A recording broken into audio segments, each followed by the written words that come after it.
Drew, I know you were not happy after the last one. Were you able to move past that at all? Man, we're starting off with that question. All right. Start with the past. You know, let's start the past, and then we get to the good stuff. You know. Yeah, man. Did you work past it, or it still burn a little bit? Man, it's super unfortunate. Well, just because like out of 70 career fights, that's only happened to me twice, you know, and so like it was like the first time in a long time that's happened to me, and yeah, it still hurts, right? It's unfortunate, but you know, you just move on from it.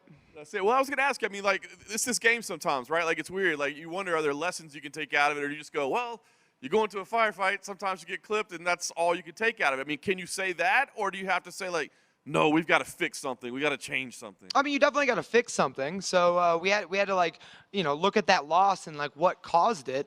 But I think my big thing is like it doesn't represent you as a fighter. Junior Hernandez knocked me out like 10 years ago, and any of you guys know that name? No, it doesn't matter. Adriano Martin knocked out Islam Makhachev. Where is he at? So it's like one knockout doesn't represent your legacy. You know, it's not what you do once, it's what you do often. And I'm here to prove Saturday night that we're still in it. That's awesome, man. That's a great way to look at it. Ricky himself, what do you think of him as an opponent? What he presents to you, a veteran of the game for sure? Man, jack of all trades. He's super tough. Not as active as any like other fighters. So like I don't know what he's gonna bring to the table. So fighting the Apex, fighting Ricky Glenn, it reminds me of being a regional professional again, or an amateur, to where you really didn't know much about your opponent. You just showed up and you had to figure it out then. And so we're back to the proving grounds. I lost my last fight.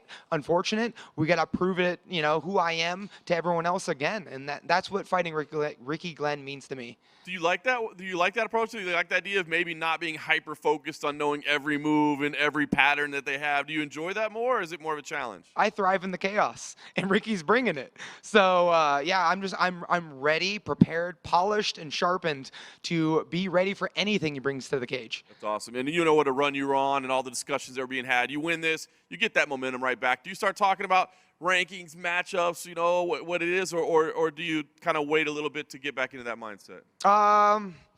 Man, we try to play the whole, like, let's see what kind of big fighters we can get. And, you know, like, I'm not really into that. I'm into just staying active, being busy. Father Time's coming for us all. And, you know, I want to have more fights in the cage than one great opportunity. So, yeah, so after this fight, great. Like, if I get a top 10, top 5 main event, co-main event, like that would be fantastic. But what matters to me is being able to step into that cage and being in front of you guys as often as possible until I got to hang it up. That's awesome, man. Last thing for me, I guess, is there a perfect scenario here? Obviously a victory, but is there a certain way? Is it like I gotta go make a statement? Is like I kind of want to get in a firefight just to prove that you know I can do that? Like what's perfection for you here? Perfection to me is being able to bring in that old Drew Dober that brought me to the knockout streak, right? We kind of left it behind in the last fight against Matt Frivola, and so I felt like I just handed it to him, right? I started believing you guys that I got a left hand and a granite chin, that's all I need, you know? And that's not what brought me to that, right? I was doing so many things before that we kind of just left behind. So a perfect night for me is bringing back that. Hey, Drew. Yes, sir. How's dad life? Oh man, it's fulfilling, exhausting, all at the same time. But man, what a different kind of motivation that is. You know, it's man, it's not an easy answer, right? As all dads know, right? It's work, but it's probably the best work you'll ever do. And in combination to fighting, it's just such a beautiful balance that now fighting is just so much exciting with her, you know? Obviously, there's so much that goes into fighting, right? The training, the dieting, the everything. So how do you balance having a newborn, being a dad, training? Like, how did you find that balance, and like, what is your balance? She was able to slow me down. I have a nasty habit of just overdoing things and just, you know, being in the gym too often, this and that, and now I can't be. She requests my presence more often than, you know, I have time for. And so now I'm not in the gym. I'm not doing, like, I'm not overtrained. And so it's balance. It's she was able to pull me back, and now I have quality work instead of just quantity work. Is Daddy Dober a mythical fighter? I mean, we're about to find out Saturday night. You watch it. And finally, what video games you playing? Man, Starfield just came out, and man, what a beautiful game that is.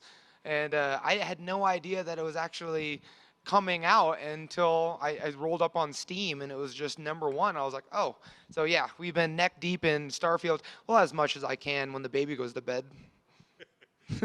Thanks, man. Thank you. Over here. A while ago, you put your name in the hat for a potential fight with Michael Chandler. I mean, obviously, the stuff with McGregor's there. Whether it ends up happening or not, are you still interested in a potential Chandler fight one day? Well, he's definitely waiting for Connor. I'm still unsure if Connor's going to ever show up. But, man, if he wants a 5'9" southpaw to get him warmed up for that fight, I'm absolutely available. And he just got to let me know when he wants to do it. He said he's 190 pounds right now. I can fight him at 170. But yeah, I mean, I'm here for the excitement, and he brings it as well. Yeah, I feel like that would be a very exciting one for the fans to see. Yeah. We got to convince him of it because I can't pull in the red penny night like Connor can. So. Fair enough. Thank you. Who do you got in the main event? Man, I like both those guys. They're great. So like I love both those guys on a personal level. So this has to be a very like analytical answer. And I think Grant Dawson's wrestling is going to get him the victory. I don't know it's going to be the most exciting fight, but I think Grant Dawson's wrestling is going to showcase. And then just the rematch between Islam Makhachev, Charles Oliveira. Do you see it going any different, or are we going to kind of see the same fight? It will be different. But I think the result will stay the same. I feel like Charles is going to make the fight even like tougher this time around. But I think Islam's going to be able to get that victory either in the later rounds or by decision. Actually, I had one more, actually. In July, your fellow Omaha, Nebraskan Terrence Crawford made history by beating Errol Spence. I just want to see your take on that. I mean, there's something in the water in Omaha, Nebraska. I mean, toss on Google how many fighters in the UFC, how many combative athletes are the best in the world from Omaha, Nebraska. Like, there's something in the water, and I'm showing it. Anthony Smith is showing it. We got Grant Dawson from Omaha tonight, or Saturday night main event. Terrence Crawford is just also showing it that when you come from a small town like Omaha, you can fight pretty well. And you've seen him a couple of times. How's your guys' relationship? Oh yeah, no, we get along great. I had the wonderful opportunity to spar Terrence Crawford, and he showed me that it's apples and oranges. This game, boxing is on a different level, and one of the worst sparring sessions of my life. But yeah, dude, he is super talented, and yeah, I want to see him fight Canelo. Given that sparring experience with Terrence Crawford, I mean, we've seen some of these MMA guys hang up their MMA gloves and do some fun boxing fights. Is that something you'd like to do one day? Yeah, the celebrity boxing would be great. Just get paid to kind of, rough house in boxing with some other MMA guys. But to make an actual strategical run in boxing would be almost impossible. Like, I spent a lot of my time learning grappling, wrestling, kicking, and they just got to focus on two hands. And the sport is different, politics and the rule set. So, yeah, I would love to do some celebrity boxing. If Jake Paul wants to do it, we could do it with him too. But, yeah, so yeah, I would love to. Thank you. Drew, just wanted to point out how great your analysis was, because when we were talking to Bobby, he said he would have to make a boring fight exciting. So that's, you guys are pretty much just aligned as far as, like, I'm sure he's aware of the grappling heavy wrestle style that Grant will need to take in order to, not get into a Drew Dober fight. Right. I mean, Bobby's the entertainer. I mean, that's why he's the main event and I'm the second fight on the main card, right? Like, he's loud. And I'm going to be honest with you guys. I think now we had a transition. We no longer care about the toughest fighter in the room, right? We just want to see the loudest people in the room fight.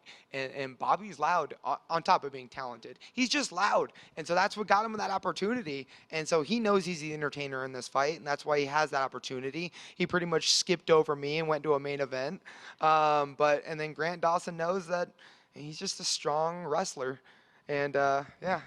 So I don't know if it's like an insight. I think it's just very obvious. We got Grant Dawson versus Bobby Green. We know who the entertainer is. And last for me, thank you for sharing that with us. That you've been in how many battles and wars, and no guy can slow down your pace. But your daughter was able to finally get you to okay, pump the brakes. We need you to have some longevity in the sport. So I don't think that happened like, coincidentally, that this might actually have given you some more life to put on better performances, more exciting performances, or just not that wear and tear that fighters go through that we don't see because we don't see your training camps and what you guys put yourselves through? Yeah, I mean, definitely added a lot of perspective. Definitely slowed me down.